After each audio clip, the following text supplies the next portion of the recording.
Dinosaur রূপকথা নয়, বাস্তবের দৈত্য। প্রায় 24 কোটি বছর আগে আবির্ভূত হওয়া এই প্রাণীরা 4 কোটি বছর ধরে পৃথিবীর রাজা হয়েছিল। আকাশ, জল আর স্থল সবখানেই ছিল তাদের প্রভাব। কিন্তু অবাক করার মতো বিষয় হলো, ডাইনোসররাও সবসময় শিকারী ছিল না, অনেক সময় তারাই হয়ে যেত শিকার। আজ আমরা জানব সেই সব ভয়ঙ্কর প্রাগৈতিহাসিক প্রাণীর কথা যারা ডাইনোসরকেও খেয়ে ফেলতে পারত। ডেইনোসুকাস বা দৈত্য কুমির। 75 থেকে 82 মিলিয়ন বছর আগে উত্তর আমেরিকার নদীর ধারে দাপিয়ে বেড়াতো ডেইনোসুকাস নামের এক দানব কুমির। দৈর্ঘ্য 35 ফুট, ওজন 4000 কেজির বেশি। হার্ডসন নামের ডাইনোসরদের হাড়ে এর দাঁতের দাগ পাওয়া গেছে। বিজ্ঞানীরা মনে করেন আজকের কুমিরের মতোই তারা ডাইনোসরকে পানিতে টেনে নিয়ে ডুবিয়ে মেরে ফেলত। এমনকি প্রাপ্তবয়স্ক টায়রানোসররাও ছিল তাদের শিকার। রেপনোমেমাস, ডাইনোসর খেকো স্তন্যপায়ী। 130 মিলিয়ন বছর আগে যখন ডাইনোসররা রাজত্ব করছিল, তখনও ছোট আকারের স্তন্যপায়ী প্রাণী রেপনোমেমাস তাদের ছানাদের শিকার করত। জীবাশ্ম প্রমাণ বলছে একটি রেপনোমেমাস একটি ছোট সিটেকাসোরাস ডাইনোসরকে খেয়েছিল। অর্থাৎ এই ছোট স্তন্যপায়ী প্রাণীরাও ছিল ভয়ঙ্কর শিকারী। কোয়েটসআলকোটলাস, আকাশের রাজা। 70 থেকে 66 মিলিয়ন বছর আগে আকাশে উড়ত কোয়েটসআলকোটলাস। এটি ছিল ইতিহাসের সবচেয়ে বড় উড়ন্ত প্রাণী।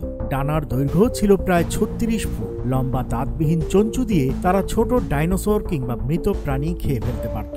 আকাশ থেকে হঠাৎ ঝাঁপিয়ে পড়ে ডাইনোসর ছানাদের তুলে নেয়ার মতো ক্ষমতা ছিল তাদের। ক্রিটোক্সিরিনা, প্রাগৈতিহাসিক হাঙর। এই ভয়ঙ্কর হাঙর বাস করত প্রায় 100 থেকে 82 মিলিয়ন বছর আগে। লম্বায় ছিল প্রায় 26 ফুট। ধারালো দাঁতে তারা সামুদ্রিক প্রাণীদের ছিঁড়ে ফেলত মুহূর্তে। যদিও সরাসরি ডাইনোসর ভক্ষণের প্রমাণ নেই, কিন্তু তাদের আকার আর চোয়ালের শক্তি ইঙ্গিত দেয় ছোট বা মাঝারি আকারের ডাইনোসর জলে এলে তারা শিকার হয়ে যেত। সানাজে, ডিম শিকারী সাপ। 67 মিলিয়ন বছর আগে ভারতীয় উপমহাদেশে ঘুরে বেড়াতো সানাজে নামক প্রাগৈতিহাসিক সাপ।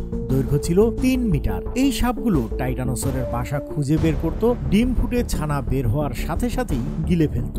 তাদের কারণে ডাইনোসর বংশবৃদ্ধিতে বড় প্রভাব পড়েছিল বলে মনে করেন বিজ্ঞানীরা। ডিডেলফোডন, তাতাল স্তন্যপায়ী। 66 মিলিয়ন বছর আগে পৃথিবীতে বিচরণ করত ডিডেলফোডন নামের মাংসাশী স্তন্যপায়ী প্রাণী। তীক্ষ্ণ দাঁতে ছোট আকারের মেরুদণ্ডী প্রাণী ছিঁড়ে খেত তারা। সম্ভবত সদ্য জন্মানো ডাইনোসর ছানাও তাদের খাদ্য তালিকায় ছিল। মোসাসোরাস, সমুদ্রের আতঙ্ক। ডাইনোসরের সময়কালেই সমুদ্রে শাসন করত মোসাসোরাস। দৈর্ঘ্য 50 ফুট পর্যন্ত, বিশাল চোয়াল আর ধারালো দাঁত নিয়ে তারা ছিল পানির রাজা। স্থলজ ডাইনোসররা নদী বা সমুদ্রে পড়লে তাদের জন্য অপেক্ষা করত এই সামুদ্রিক দানব। ফিতাকৃমি ও গুবরে পোকা। ডাইনোসরের সবচেয়ে বড় শত্রু সবসময় দৈত্যকার প্রাণী ছিল না, ছিল ছোট ছোট পরজীবীও।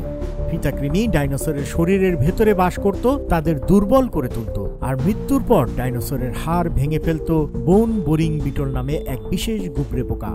এভাবেই প্রকৃতিতে শিকারী মানেই বড় নয়, এখানে ক্ষুদ্র ভয়ঙ্কর হতে পারে। ডাইনোসররা কোটি বছর পৃথিবী শাসন করেছে, কিন্তু প্রকৃতির নিয়ম খুবই স্পষ্ট, কেউই অপরাজেয় নয়। নদীর কুমির, আকাশের দৈত্য কিংবা ক্ষুদ্র এক পরজীবী, প্রতিটি প্রাণীই ছিল তাদের জন্য সম্ভাব্য হুমকি। প্রাগৈতিহাসিক পৃথিবী ছিল এক অবিরাম বেঁচে থাকার লড়াই। ভিডিওটি ভালো লাগলে লাইক, শেয়ার ও কমেন্ট করুন। এমনই রহস্যময় প্রাগৈতিহাসিক ইতিহাস জানতে সঙ্গে থাকুন মেঘনা বার্তা, দেশ ও দশের কথা বলে।